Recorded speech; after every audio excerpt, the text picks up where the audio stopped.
Friends, good evening to all of you. On behalf of My Retired Life Foundation, we welcome you all to this very, very crucial and important topic today.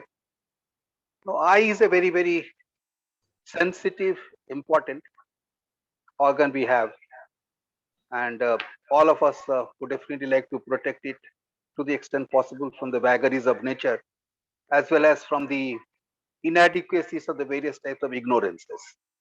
So we thought that we should have a very sound deliberations on the normal problems with the senior citizens face as regards the eye issues. We face a lot of them. So to talk on this particular topic, we have an eye specialist, an expert, eminent person with us, Dr. Rajat Mohan Srivastava, and we welcome him on behalf of Maritime Foundation.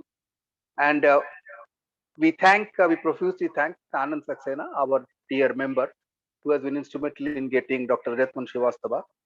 So may I request Mr. Anand Saxena to formally introduce Dr. Rajat Mohan and please take it forward.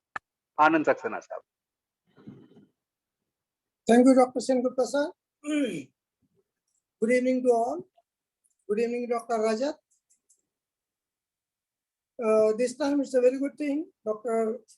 Sengupta sir has forwarded his profile in PDF file to all the persons, so we can save some time in introducing him, and he can have more time for his talk. PDF file, it mentions the excellence, academic records, and his banking achievements also.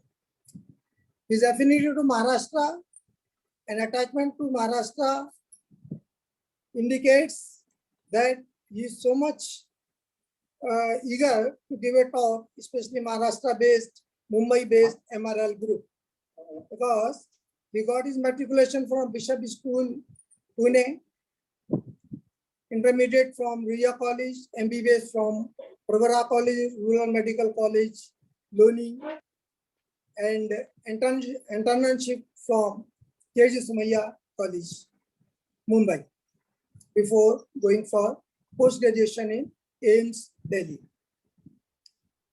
What I observed, Rajat is hardworking, assiduous, diligent ophthalmologist who has devoted his services for this noble profession wholeheartedly. Now, I will not take much time. I just want to tell three things about Dr. Rajat. He is a ray of hope, ray of light for the patients who are having ophthalmic problems. He is role model for his resident doctors, students, which he teaches, whom he teaches in KGMC College, Lucknow.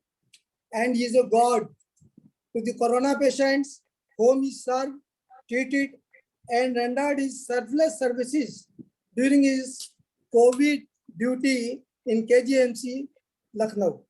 So with all the best, all the good wishes, Dr. Rajat, on behalf of MRL, I invite you for your talk, and floor is open to you. Please, you can start your talk. Thank you, sir. Thank you very much, Mausaji, for such kind words for me. As far as I'm concerned, I'm a still budding person trying to learn so many things, and I'm sure I'll be learning a lot from my experienced colleagues sitting all around in Mumbai. I hope someday we can be face to face and then have a talk together. Today I have been given this opportunity to talk about eye problems in senior citizens, which I believe personally also that's quite an important topic. And I shall try my best to deliver and cover most of the aspects of old age-related eye problems. In case if you have any doubts, we will always talk about it at the end of it. In case if you want to talk something in between, we can take the question then and there also. So before any further delay, let me begin with my talk.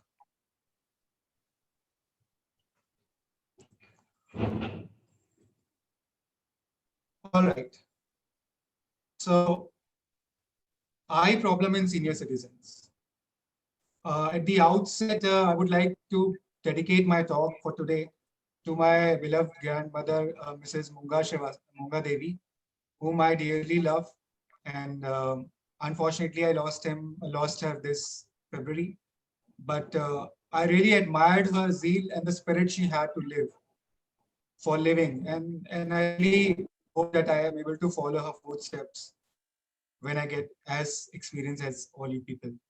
And I'm sure that I'm going to join the party which you people are having, which I saw. And I think senior citizens is just another level of our happiness. Age is just a number. And I think party begins at 60, which I can really see that how all of you are enjoying. And I'm sure you all will guide us, the younger ones as well, how to go about enjoying ourselves when we cross an important landmark in our lives.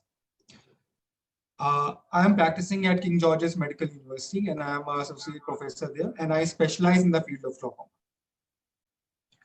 All right. I would like to tell here that I don't have any financial interest whatsoever involved.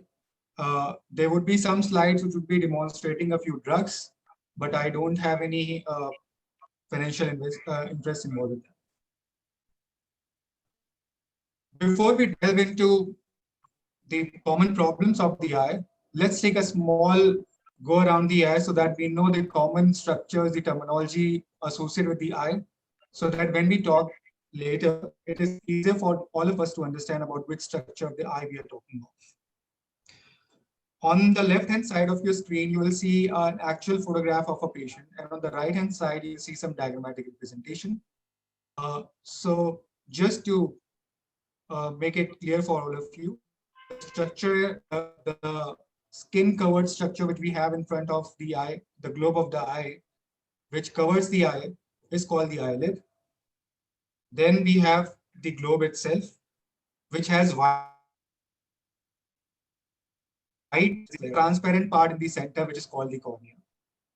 The colored part of the eye which we see is the diaphragm of the eye, which is called as the iris. The center part of the center black color thing which we see in both these photographs, this is an aperture called pupil, which allows for the light to go into the eye. And finally, the image to be formed over the retina. Now, once we move beyond the pupil, we can go on to this photograph. And let's see that beyond iris, we have the crystalline lens, the natural lens in the body.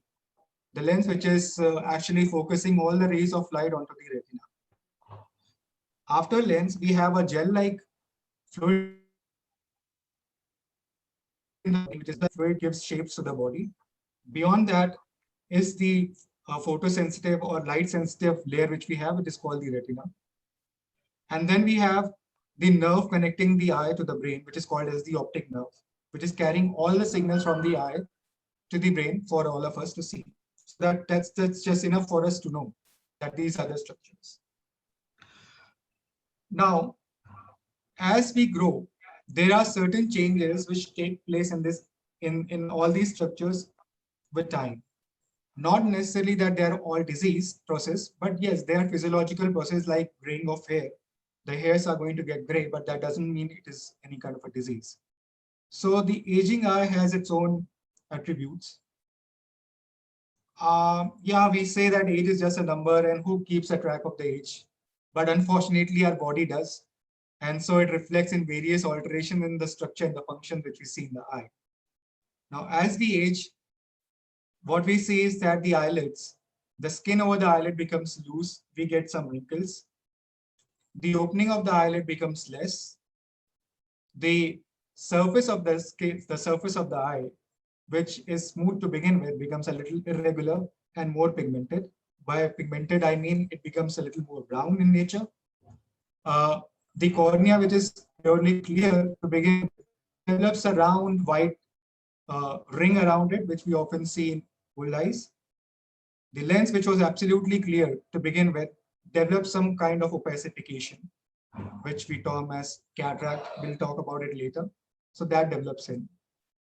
And as we progress further, this gel-like fluid, which we were talking of as vitreous humor, initially it is gel-like in consistency. It becomes a little watery and degenerated as we age.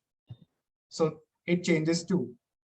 The retina, which was highly sensitive to light, becomes a little less sensitive. And the optic nerve, which was functioning really well in carrying all the impulses to the brain, starts to function at a little at a little less. So the conducting capacity of the retina of the optic nerve also reduces. So with time, what we see that uh, the aging process comes in, and all there are changes which take place in the structure as well as in the function of the structure of the eye. So the party which we have as we grow gets spoiled by some of the party spoilers. Never mind, we'll see how to deal with them. But some of the party spoilers with respect to eye disorders which we usually come across are cataract, glaucoma, dry eye, ARMD, diabetic retinopathy, and a few more. We'll come to each one of them. Let's begin with dry eye. I think this is one of the most common problems which I see in elderly people. Usually what happens is that the surface of the eye is covered by a smooth layer of water, which we call as tear film. It is made up of 3 different layers, and this tear films keep the surface wet. And because of the wetness, we don't experience any problems. But as we age, there is reduction in the tear production. At the same time, because of alteration in the oils which cover this liquid layer, there is increased evaporation. And as a result of it, there are multiple kinds of problems which elderly people face, right from non-specific as blurring of vision to a little more serious problems like burning and stinging sensation and even sandy or gritty sensation. When the dryness progresses, one may even experience intense redness, the impulse to rub the eye, and paradoxically, we may even have excessive tearing in presence of dry eye.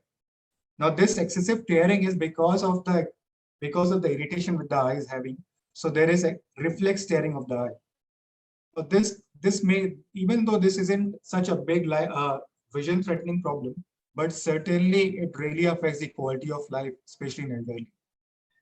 So not everybody does have this problem, but there are some who are more. Unfortunately, here, all our beautiful ladies, I'm sorry, they are a little more at risk of developing such problems. And we've also seen that even people who have hormonal replacement therapy in terms of estrogen, they tend to have it. With time, we have to take so many medications, and it has been seen that people who are taking antacid medications, sometimes some neurological medications, or even those who have required to undergo chemotherapy, they tend to develop more of dry eyes. Sometimes people having rheumatoid arthritis and other type of systemic disorders can develop dry eye. One of the most common cause for developing dry eye as we near 60 years of age is that most of the people undergo cataract surgery. And once they undergo cataract surgery, there is some disturbance in the tear film, and that leads to dry eye. But nowadays, there is something more which is adding to the cause for dry eye, and that is our excessive dependence upon the laptops, mobile, even computer. We are all used to so much of digital work that we have used. Now, even though this appears to be a challenging problem, we can easily overcome without much of an issue. There are certain dietary modification if we happen to do, we would be able to combat dry eyes. As such, we need to keep ourselves well hydrated so that the tear film quality remains good. There are certain food items which we can include in our diet, which are rich with omega-3 fatty acids. So they tend to improve the quality of the oil which is produced, which covers the tear film. So it reduces the rate of evaporation, and it reduces the eye. We may even use certain medications such as lubricants. These lubricants can help us in replenishing the lost tear. So that will keep the eye lubricated and will help us overcome all this gritty sensation which we have because of dry eye. One of the important things which I think comes as a common advice if you take from any doctor is to quit smoking. smoking has too many issues. It enhances the rate at which we age and so many other processes related to aging. So the earlier we equate the better it is, not only for the eyes, for the system as well. When we move out, we can use sunglasses, and that would help in overcoming this problem of dry eye. One of the rules which we tend to follow when people are using a lot of digital modes of reading, like nowadays during entire quarantine period and during the pandemic, we have been totally dependent upon the digital media. So we are more predisposed to develop dry eye. So one of the simple things which we can practice to overcome dry eye is to follow a simple rule which is called as the 20-20-20 rule. Now, what it means is that if we tend to focus on any object, any digital screen for about 20 minutes, we must take a break of about 20 seconds. And then we must look at an object which is placed about 20 feet up away. 20 feet would turn out to be about 6 meters away.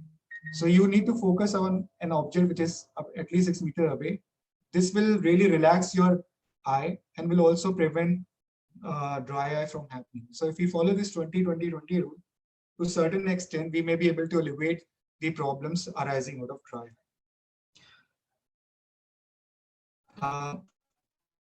The next common problem which we see here is cataract. I don't know why my screen is having these red lines, but anyways, I hope my screen otherwise is visible to all of you.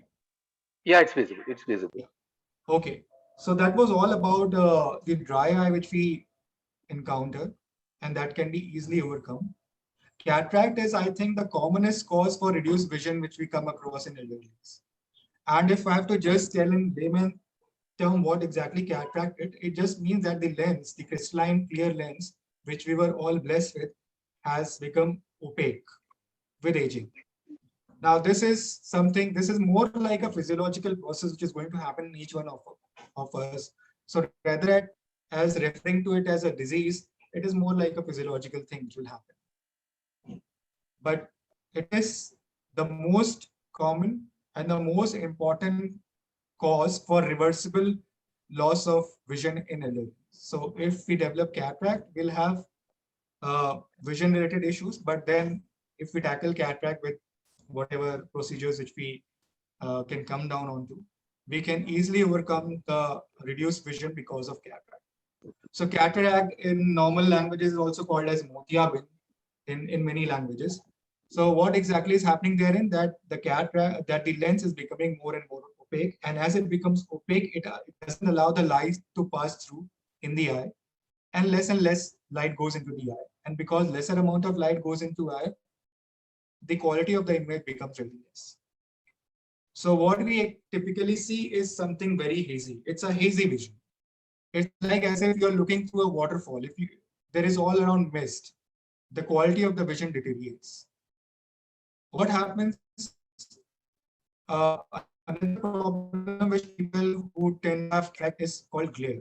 Now, glare is something whenever you try to look at a bright source of light or anything which is shining, you would not be able to discern its outline. So everything is around it will become blurry. And that is something which also becomes a bothersome issue even when people are driving at night. So in early cataracts, even those cataracts which are more central in nature, people tend to have problems, especially elderly, while they are driving, that whenever they see these headlights, they tend to split up. It's like a starburst kind of a thing, and one is not able to see any other object around it. So glare becomes an important debilitating problem in patients who develop cataract. But even though it is a cataract, dealing with cataract is not a big issue. In the earlier, a good pair of good pair of glasses will really help you overcome a cataract. But the standard care remains that you need to undergo surgery. And the standard surgery which we follow at this point of time is performing a phacoemulsification surgery. Once we perform the phacoemulsification surgery, the cataracted lens is removed and we replace that lens by an artificial lens, which can be of many types as I've shown you on this diagram. It can be single focus, multi-focus, accommodating, or even can be something called as toric, which means it is going to take care of the cylindrical power of your spectacle as well. So with phacoemulsification and IOL implantation, one can easily overcome cataract and develop good vision. But mind you, like somebody just some time back asked my Mausaji, why is he not wearing glasses? So I think you can get the reason, because his view doesn't really match with my Mausi, and so she must have got them replaced. So that is why he's not really wearing those glasses. So getting a nice pair of spectacles is going to ensure that you have clear vision, but it is not going to make sure that you're going to have the same viewpoint as your partner. Anyways, but cataract surgery with IOL implantation is a good way to overcome cataract surgery. And cataract surgery is one of the most common surgery in eye which is performed. It's very easily performed, takes very small time, and doesn't take much time to rehabilitate as well. So once we move on to cataract, let's move on to a more important problem, glaucoma. Unlike cataract, which was a more reversible form of, which was causing a more reversible form of reduced vision, glaucoma, on the other hand, is responsible for causing irreversible blindness. So that is why it becomes more important for all of us to know, because whatever vision loss which we have because of glaucoma becomes irreversible. Now, what happens in glaucoma is that there is progressive damage to the optic nerve. The nerve which was carrying impulses from the eye to the brain is called the optic nerve. And because of many factors, there is progressive damage to the optic nerve. And once this nerve gets damaged, we don't have too many options to actually cause any kind of regeneration. The best what we do is to prevent any further loss. Now, glaucoma doesn't happen in all of us, but everybody who is more than 40 years of age is predisposed for having glaucoma. Patients who have family history of glaucoma or those who are having diabetes or hypertension are more at risk.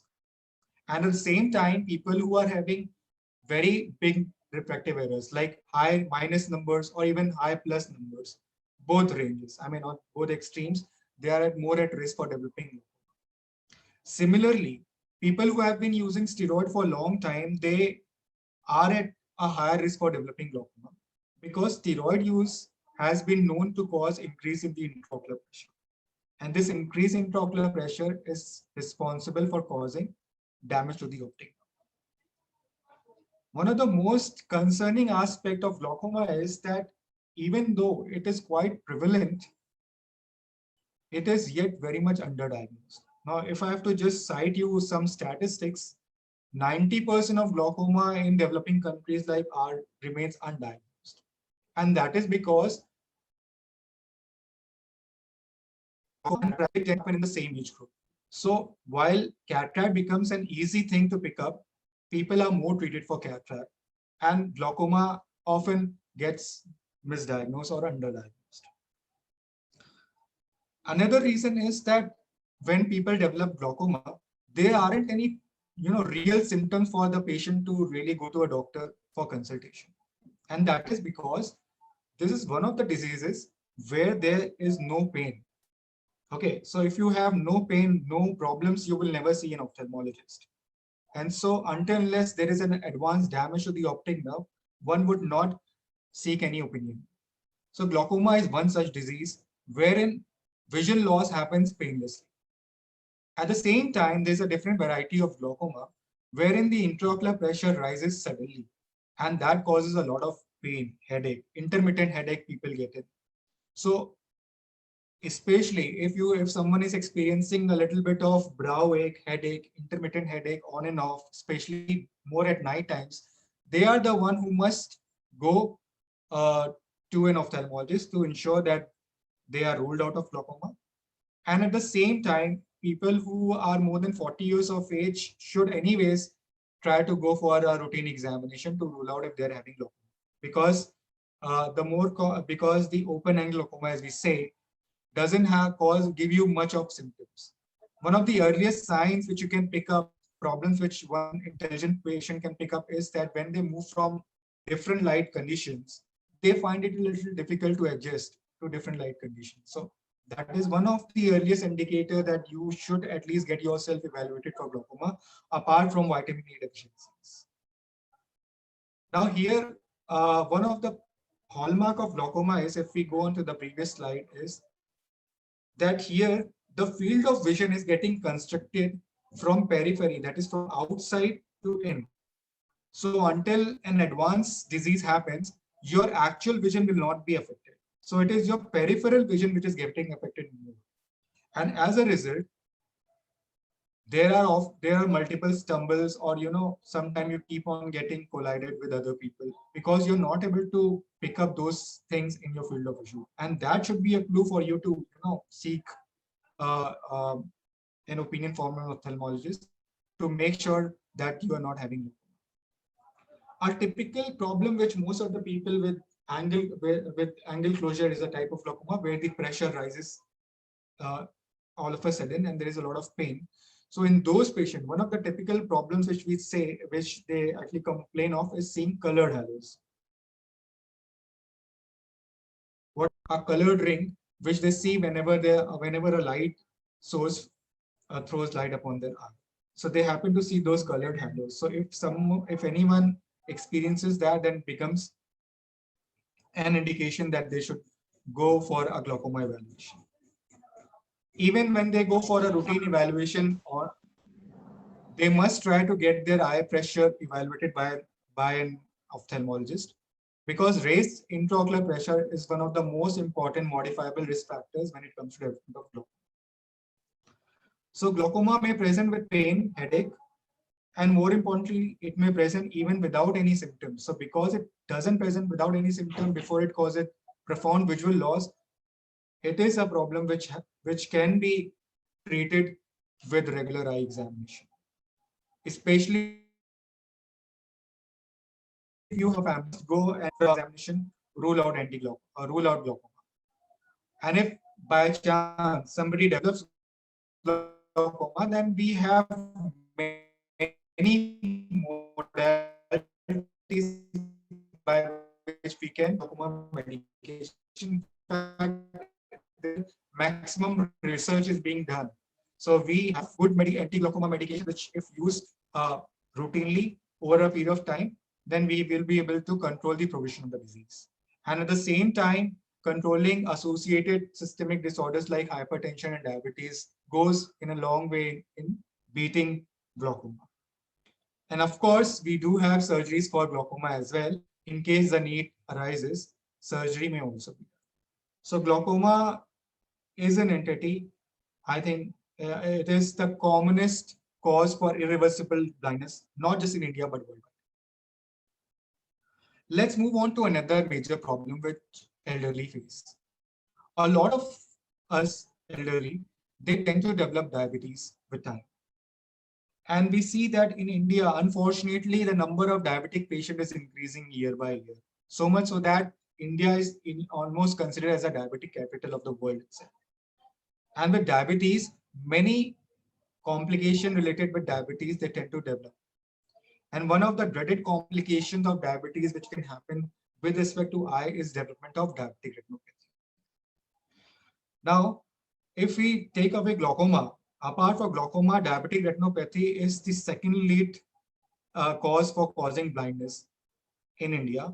And if we consider worldwide, it is almost now becoming the primary cause of irreversible blindness all over. So diabetic retinopathy is really on rise, and that really needs to be in time.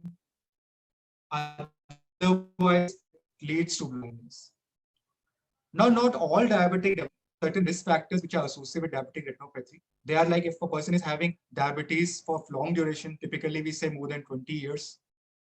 Those who are using insulin, so if somebody has been using insulin for more than 5 years, then the chances of developing diabetic retinopathy are high.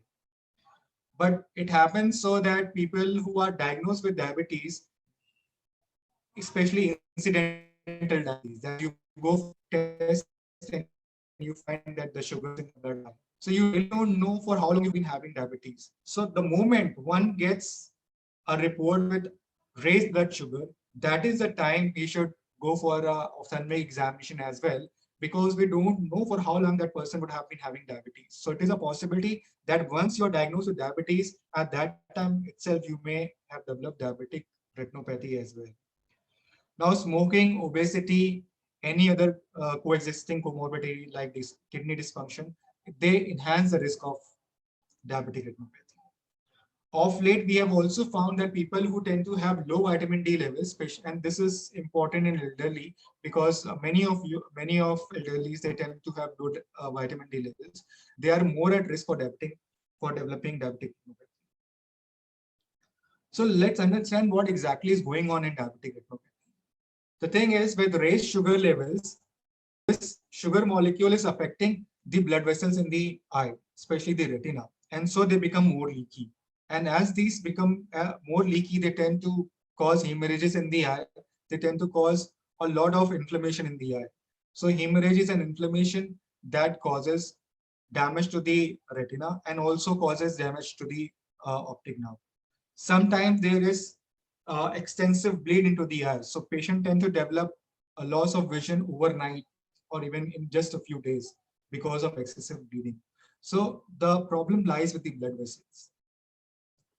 So there is a scenario that in diabetic retinopathy, there may be no symptom if it is early diabetic retinopathy.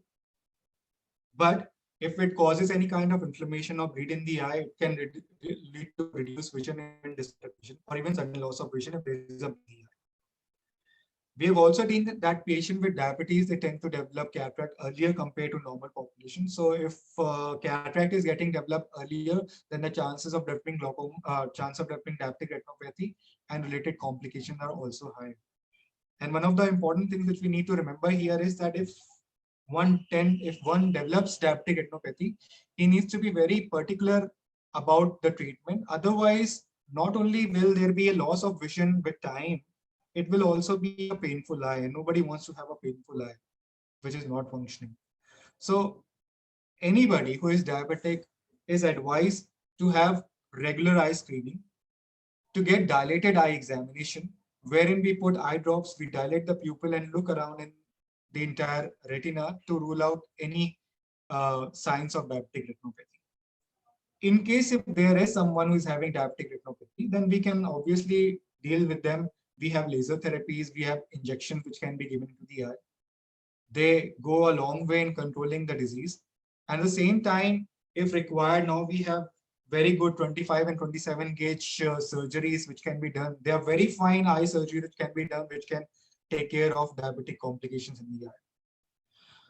The National Eye Institute has given a small mnemonic in the form of track, which if followed by the diabetic patient, can help in reducing your chances of developing diabetic retinopathy and also from having vision loss because of diabetic retinopathy. It says that we must ensure that we take anti-diabetic medication regularly. We should try to lose weight and try to reach a particular target weight because weight management is very important when it comes to diabetic management. We must add more exercises, more physical activity. This is going to control the blood sugar level and also reduce the insulin resistance, which happens a lot in diabetes.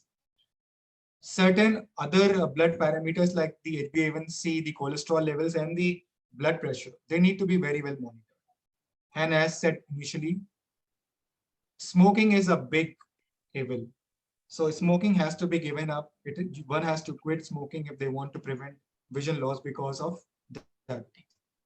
So diabetic retinopathy is an important disorder of the retina, which causes vision loss in elderly.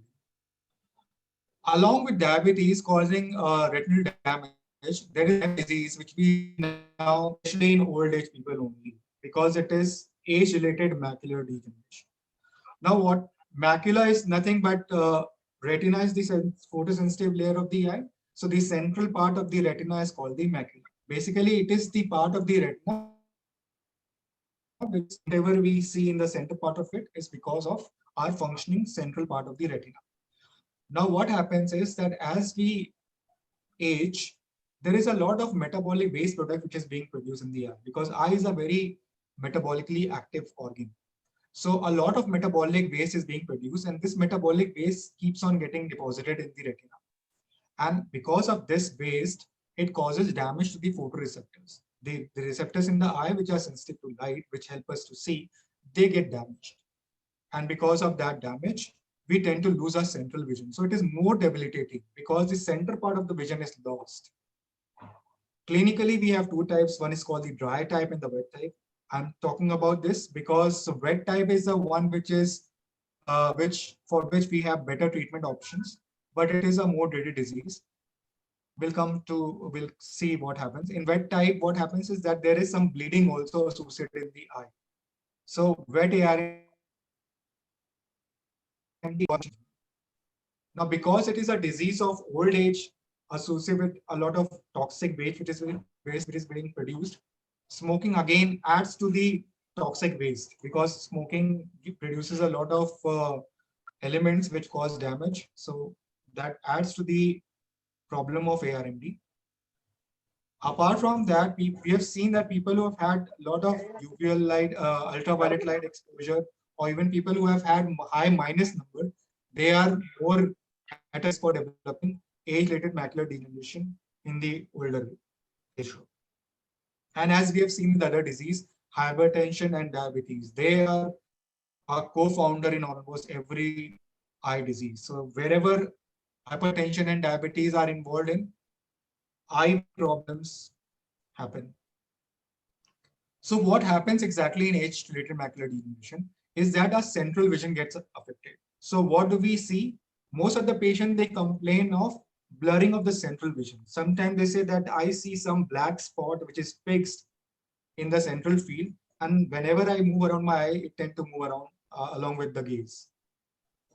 It may happen so that the objects may not appear to be straight, they may appear to be distorted, the lines appear to be tilted. So when you're writing, when you're putting your signatures, you may miss the lines. And at the same time, you may even miss out the entire picture in the center and may be able to see only bits and parts of the periphery. So it becomes really debilitating if one develops age-related macular degeneration. But all this said, we have solution for age-related macular degeneration as well. And as emphasized before, there is no substitute for regular eye examination and quitting smoking. We can use antioxidant medication, and even we can we can have dietary modification, as I said, which contain more of antioxidants. They will help us in overcoming that toxic metabolites and will help in restoring the health of the retina. At the same time, people who tend to develop wet ARMDs, they can be given with intraocular injections. Now we have very good intraocular injections. The only downside to these injections are that they are quite costly. So barring the cost effect, these injections have proven to be useful in at least maintaining the vision, if not improving. And if for some reason, if there is a marked loss in central vision, we can always take use of low vision aids like magnifiers and all, which can give some functional vision to the person so that the person can move on, even with presence of such a problematic disease in old age. So these were some of the common problems in old age which we see. There are a few more, but they are not that common. Floaters is something, as I told you initially, that there is a gel-like fluid which is present between the lens and the retina. So that gel-like fluid undergoes degeneration, becomes liquefied. And as it becomes liquefied, we tend to see different shapes in that fluid, right from ranging from a cobweb shape to round lines to any irregular shape. So this is something which people see at around 60, 65 years of age, because that is the time when this degeneration is taking place.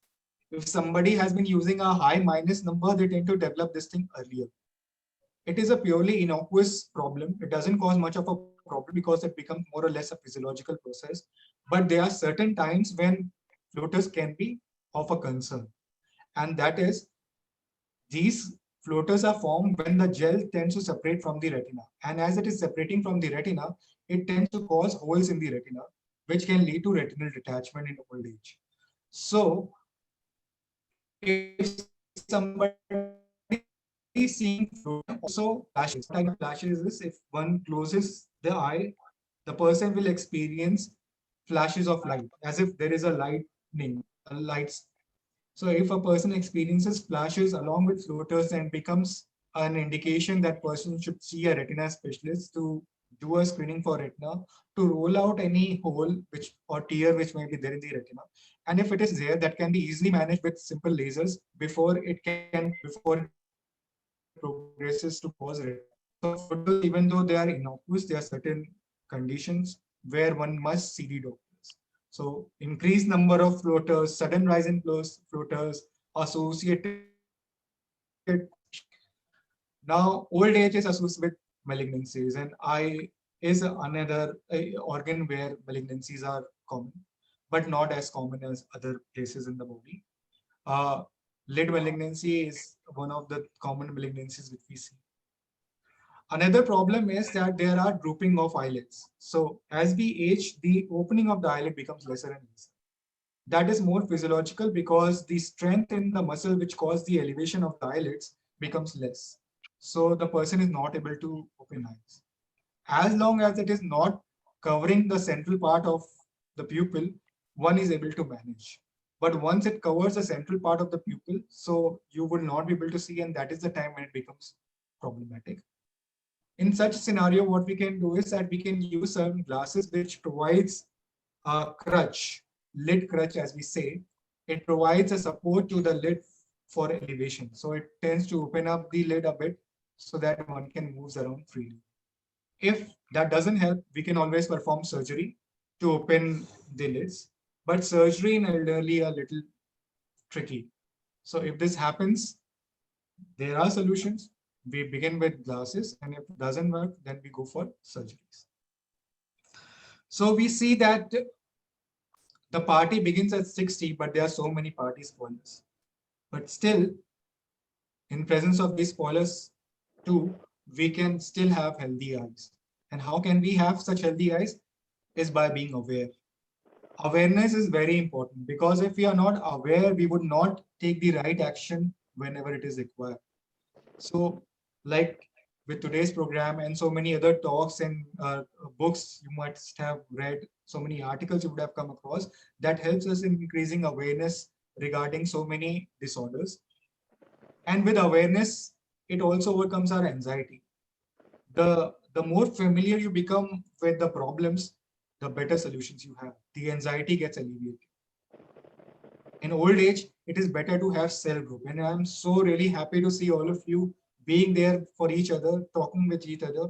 So these support group really help. You all can be motivation for each other to be healthy, to be happy, and to take care of your eyes. It is important that as we age, we do seek medical consultation here and there because it is better to pick up any disorder in the infancy before it becomes a big problem. Adopting a healthy lifestyle at any age, be it young age, old age, is always welcome, and it is most beneficial in maintaining a good, healthy lifestyle. Is very important for having a healthy eye, apart from having a healthy mind and body. And apart from all what I see that our senior citizens, they need tender loving care from our family members and from the society so that our elders healthy and happy life, and they keep guiding us in future. Because the aim is no matter what happens, the party must go on. Thank you. Dr. G, can I ask you one question? Sure, ma'am. I'm I Miruna just here. my screen share. I'm already AMD patient. Okay, ma'am. So I have two queries. Just Yes, now you said um, after ARMD, some retina detachment that I couldn't understand properly. Second question will be, if parents are suffering by AMD, what children should take precaution? If you Okay. can please. Thank you. Sure. See, ARMD, let's go. Somehow I'm not able to stop my screen share. Just a minute. Okay, yeah, here it goes. All right. Okay, thank you for those questions. So the first question was regarding ARMD and retinal detachment. Now we see that ARMD and retinal detachment, they don't go hand in hand. I didn't say that ARMD patients have a higher chance, because ARMD is more of a disease of the central part of the retina, whereas retinal detachment happens to develop from retinal tears or holes, which tend to be in the periphery of the retina. So if a person is having floaters and flashes, we can do an examination of the periphery of the retina. And if we are able to diagnose any small hole or tear at that point of time, that can be managed by simple lasers. And that would prevent retinal detachment from happening. If a person has already developed ARMD, there is a possibility that the other part of the retina may also be problematic. So developing a retinal detachment in a ARMD patient is a separate entity altogether, not associated. You asked me that if a parent is having ARMD, Yes. what are the chances that the child, what precautions should Children. be? Yeah. See, the thing is, There, I would add, even my mother is the AMD sufferer. She's almost blind. She's 86 years. I'm 65. I'm lost completely with my left eye vision. Right eye also, it's quite a little bit I'm having. okay. So my both daughters are worried. Is there any precaution? See, as such, we can really don't, we really cannot prevent ARMD from happening, but there are, we know about certain risk factors which are associated with it, which include exposure to the ultraviolet light and smoking. So these are the things which can be avoided. If somebody is going on to mountains using spectacles, goggles, which will prevent the ultraviolet light from reaching the eye. At the same time, using blue filters, using polarized light, they tend to be better. Avoiding direct exposure from the heaters during winters can go a long way. Having a healthy lifestyle, using a lot of almonds uh, uh, and the flex seeds, fishes in your diet will help in improving the health of the retina. We have seen that minus refractive error, that is myopia, is associated with the ARMD. So a lot of near work has been proposed to be associated with ARMD. So if possible, near work can be avoided or adequate breaks can be taken in between. So that will reduce the amount of stress that the patient is having. But I think one single step which one person can do, if he is a smoker, can skip smoking. Otherwise, there isn't much which can be done to prevent it from happening, except for having a regular eye examination, so that the intervention can be done as early as possible before it progresses to a further severity in course. Because what we have seen that the medications today, they are not able to cure the disease, but they're able to halt the disease at whichever state it is. So that is the Further risk loss. which we have when it Further comes. loss is stopped. Yes. So if we are able to intervene early, then the amount of damage which is happening can be controlled, and at the same time, further damage can be prevented. So that is one thing which can be done. So now you say that you already have a family history. It would be most advisable for your children to seek medical consultation almost on a annual basis, so that we are able to pick up the disease and also intervene as early as possible. Dr. Rajat, I have got a question. I am Samadha Purdita here. I too suffer from AZ-related wet macular degeneration, and I Okay, ma'am. lost my vision in right eye totally. And my Okay, ma'am. 50% of the left eye vision also has gone. But I do a lot of work. That's a different altogether matter. And my question is there any chance in future that it may lead to total blindness? Actually, ma'am, it doesn't lead to total blindness because, as I initially Intact? said, may I? The peripheral vision will be intact. The central Yes, vision. ma'am. Oh. Yes, ma'am. I'll just come to it. See, the problem which is happening here is that the central part of the macula is getting involved. So the vision usually affects our central vision. Yes. What we do to rehabilitate such patients who have lost complete central vision is to give them devices which can help them use their peripheral vision. So we give them magnifiers, even electronic devices.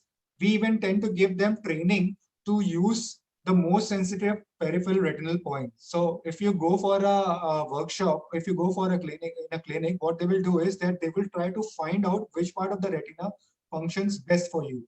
And Okay. then they try to give you glasses, they try to train you so that you use that part of your eye to develop some functional vision. Okay. It is not going to be as good as it used to be, but it definitely is good enough for one to provide a mobile vision. That is, you can move around, do your work without much of a problem. And For reading, with the remaining vision, I do a lot of work. Is it okay, sir? No problem, no? Because I love to do my work. that is, yes. As of now, there isn't much we can do for the vision which has already been lost, because once the photoreceptors are But lost, what is we remaining cannot vision, do. I can do as much work as I can. Yeah. Oh, You thank can you use very much. magnifiers that will help you even further. If you are Oh, interested in reading, there are many devices which can help you read as well. So okay. electronic devices, what do they do is that projects the letters on your book onto a screen and becomes large enough for you to read it easily. Okay, okay. So there are many other aids which can do. Thank you very much, sir. Because my problem is it should not lead total blindness. That's the only thing I'm No, trying. you wouldn't Doctor, be. You wouldn't be. Usually Thank person you. doesn't, that is Yes, the, doctor, thank you, yes. sir. Can I ask? Say, can I ask a doctor, question? I am please? R.K. Modi speaking. Yes, I sir. want to Good evening, sir. know if, good evening, if the cataract is diagnosed and matured Yes. and advised for surgery, Yes. how it can be avoided for a long time? How many years, or if avoided for a long time, will Okay. it be any risk to the eye? Okay. All right. See, I'll tell you that there has been a paradigm shift in the management of cataract. When we didn't have good instruments like we have today, we used to wait for the cataract to become mature, because once they become mature, all the surrounding structure which supports the lens inside the eye, they would become weak and we can easily take the cataract down. But nowadays, what happens, we have state-of-art equipment. So even with the earliest sign of cataract, we are equipped enough to go for a cataract surgery. Now, when do we go for a cataract surgery? Totally is dependent upon the patient. If one's cataract is significant enough that it interferes with daily activity of a person, that is an indication for the person to undergo cataract surgery. Today, the instruments are good enough that whether it is a soft cataract or a hard cataract, we can easily do phacoemulsification and get rid of the cataract. Now even we have a femtosecond laser, so we can do a FLAC surgery. It is called as a femtosecond laser assisted cataract surgery. That is useful even in harder form of cataract. But as an advice, it is that because cataract requires a definitive treatment in the form of surgery, it is better to deal with it the moment it starts interfering with one's daily activities, rather than wait for it to become more advanced in disease. Because even though cataract per se may not cause much of a problem till it becomes really mature and hyper mature, the surgery itself may have a few problems while tackling with hard grade nucleus for phacoemulsification. So there is no point waiting for much long.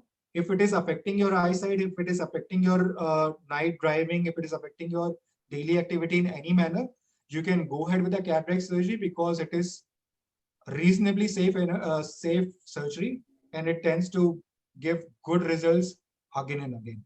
So the repeatability of the surgery is good in many hands, not just one person. It's a common surgery which is performed by everyone. I hope I have answered your query. If there's something else I may answer. No, actually, this my right hand, right eye, Yes. that glasses, it has full, no, again, glass can be replaced. So, but I wanted to avoid it in this COVID period. Can we do it? See, you can avoid it as long as, see, if it is a mature cataract. Right now, I cannot clearly see your eyes. I cannot comment upon if your cataract is Correct. mature or not. Yeah.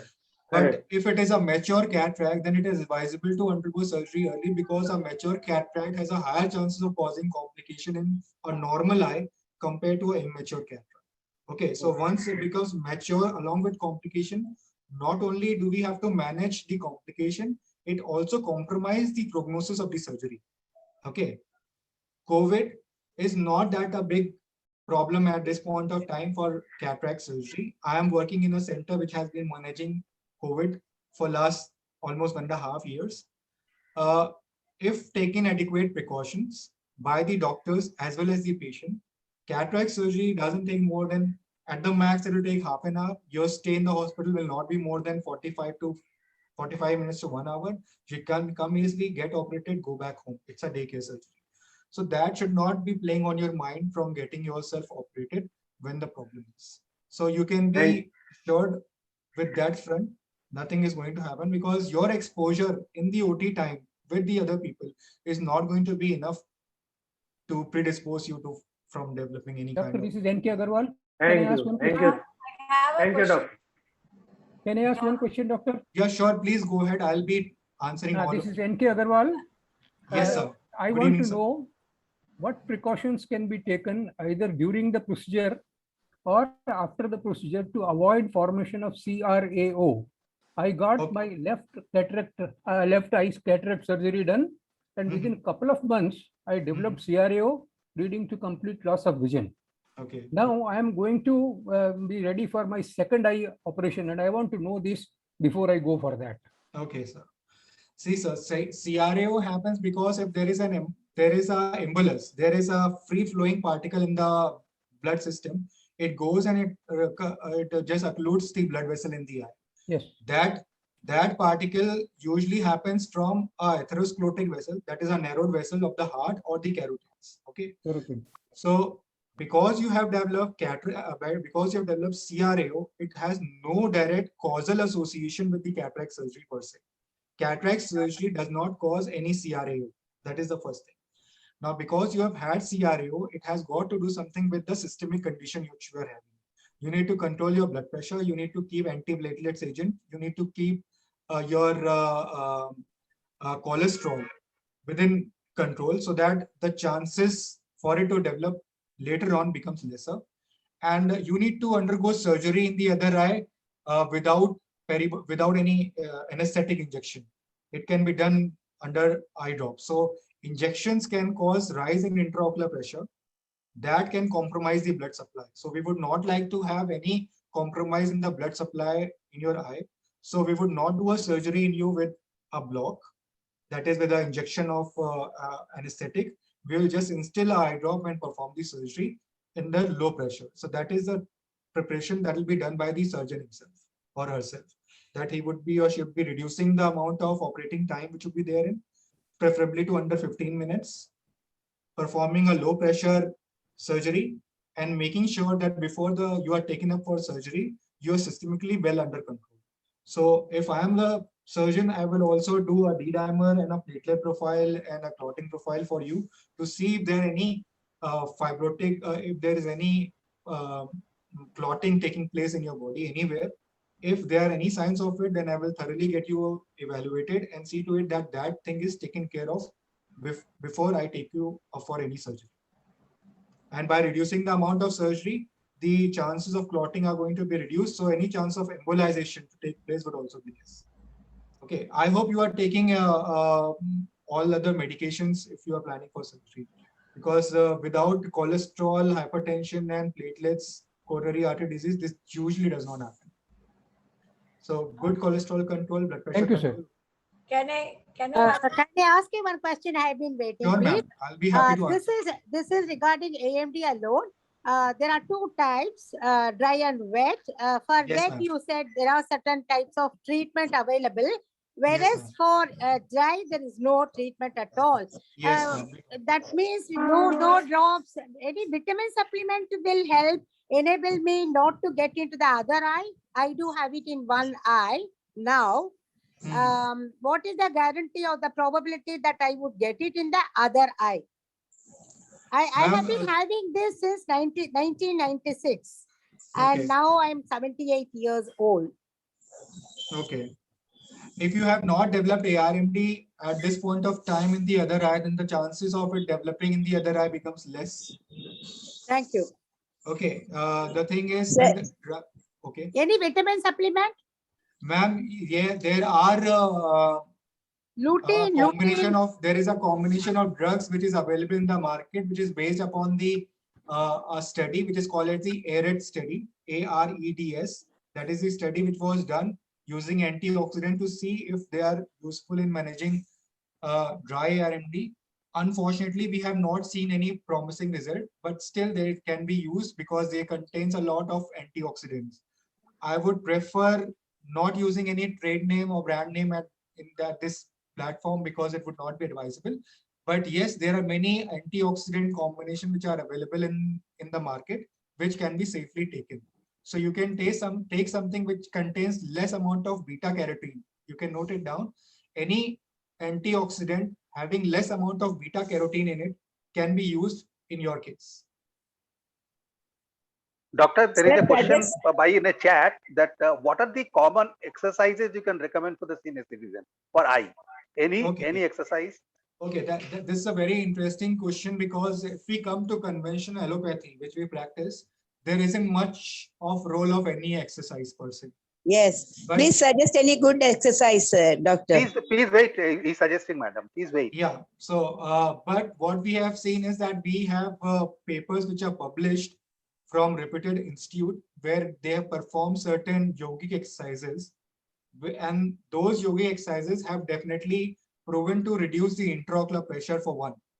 Another thing is that because it improves the blood circulation in the eye, it tends to improve the metabolic waste management in the eye. So they tend to overcome this age-related problems, especially the ARMDs and the glaucomas. Okay, so there are 4 exercises which I tend to tell my glaucoma patient to do. That is, I don't know the actual, the technical name for those exercises when it comes to the actual description which is given in yogic literature. But what I tell them is that I ask them to hold a pen, keep it at an arm distance, focus on the tip for as long as it is possible, bring it closer to an extent where this starts becoming blurred. So the moment this tip starts becoming blurred, they need to stop and take it back at the same distance. This repetition has to be done at least 10 to 15 times. Once this is done, they need to keep the pen down and focus at an object which is about 6 meters away and focus on that. Keep their eyes open for as long as it is possible. Once that is done, they need to close their eyes for about 20 seconds, open their eyes, then move their eyes in a clockwise manner from right up. Sorry, that's the anti-clockwise. Right, up, left, down, and in a circle. This circle can be repeated clockwise as well as anti-clockwise for about 5 to 6 times in one go. And this cycle can be repeated for 3 to 4 times. How much of an effect this brings, I don't have my data to support it.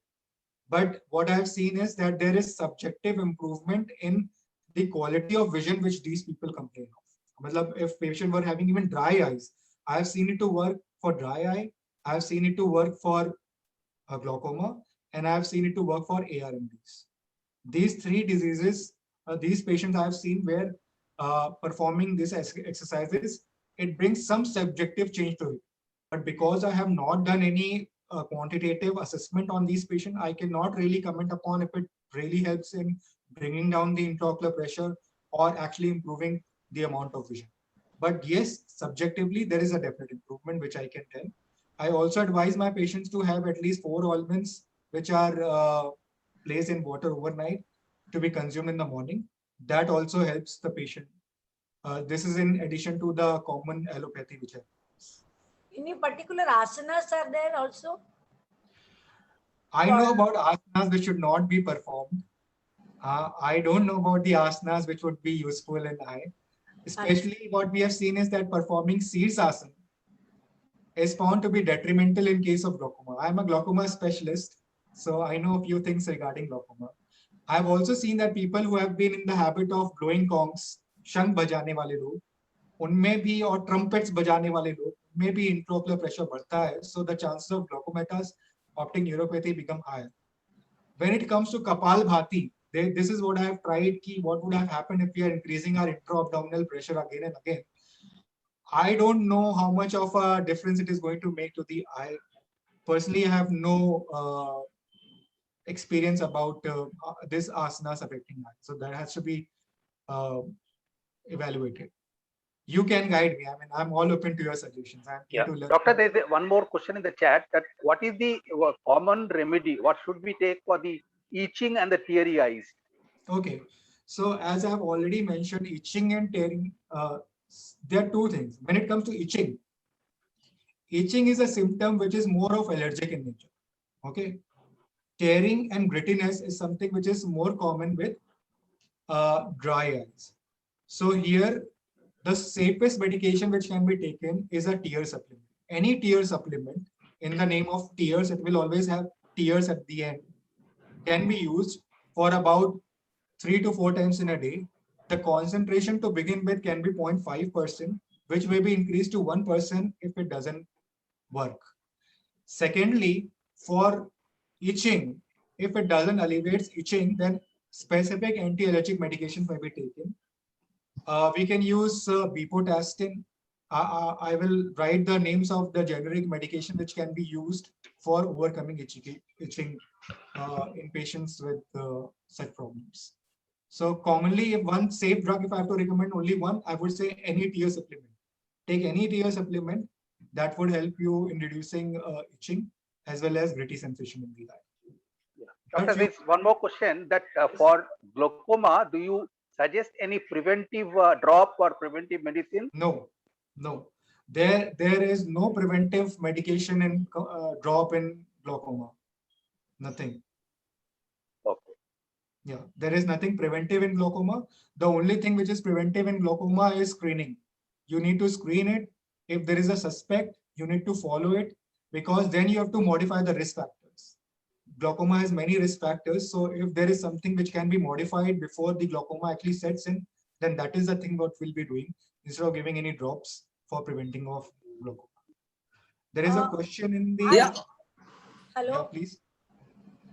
Any thing related to eye and your food habits, or vitamin in indirect way, like they say calcium, you should take this. Similarly for the eye, is there any particular vitamin related food items or vegetable or fruits? See, when it comes to the eye, there are few essential food items which we try to incorporate. We need to have good amount of vitamin A. We need to have good amount of vitamin C. We need to have fatty omega-3 fatty acids. We need to have good vitamin D levels in the body. We need to have certain antioxidants. So this is in general. If I have to name specific food items, carrot, green leafy vegetables, egg, salmon fish, flax seeds, cod liver oil, they are useful. Almonds, walnuts, and sometimes even cashew nuts, but walnuts more than cashew nuts. Achha, can I ask one question regarding this allergy? I have some allergy and the eye become red, you know. The eye become reddish, and then I take some anti-allergic tablet for 3-4 days, then things come down. So what will be the solution? Yeah. See, the solution for allergy is to avoid the allergen. If you need to know what is the main source which is causing such an allergy, if a source can be identified, then the best treatment is to avoid contact with that source. If it is not possible, then as you have been using systemic medication on and off, whenever this episode happens, is the best way of managing the disease. On a regular basis, a tear supplement would help in reducing the chances of allergic itching reaction to develop in the body. It is going to prevent that from happening. Okay. Thank you. Thank you, Dr. Rajat. I think we had an exciting, very interesting, engrossing and engaging session. So thanks a lot. Your knowledge has been absolutely, you are really a genius, and may God bless you. Our all blessings are with you. Thank you very much for being with us. It has been my pleasure and a privilege to... Thank you, doctor. All things Very good, very good. Thank you, Dr. Rajat. Thank you, Very Dr. good. Rajat. Thank you, Anandji, also. Thank you. Thank you. Thank you, Anand. Sir, thank you. Dr. Rajat, it was Saxena ji, very thank you to you also. systematically, Thank you, very Doctor. Thank you. systematically explained. Thank you. Doctor, I Very have, nicely explained. Thank you, sir. doctor, I have one small thing. Sure, ma'am. Please go ahead. I'm having dry Thank eyes. you. Any Okay, ma'am. dry eye drops are there for dry eyes? Okay, you are having dry eyes. Yeah. And are you using any medications? No, not nothing. Okay, so if you are not using any medication for dry eye, first thing first is that you need to start using tear supplement. Any eye drop with tears at the end is good enough for you to begin with. Okay. Use a 0.5% eye drop हाँ. 3 to 4 times a day. हाँ, ठीक है. Use it for about a month. Add walnuts and almonds in your diet. Yes. Yeah. Thank you. Hard blinking also brings good wetness in the eye. Am I right? Which blink? I think we will now, today we can look forward to doctor support in the near future. Thank you very much. Thank you, doctor. Thank you. Thank you.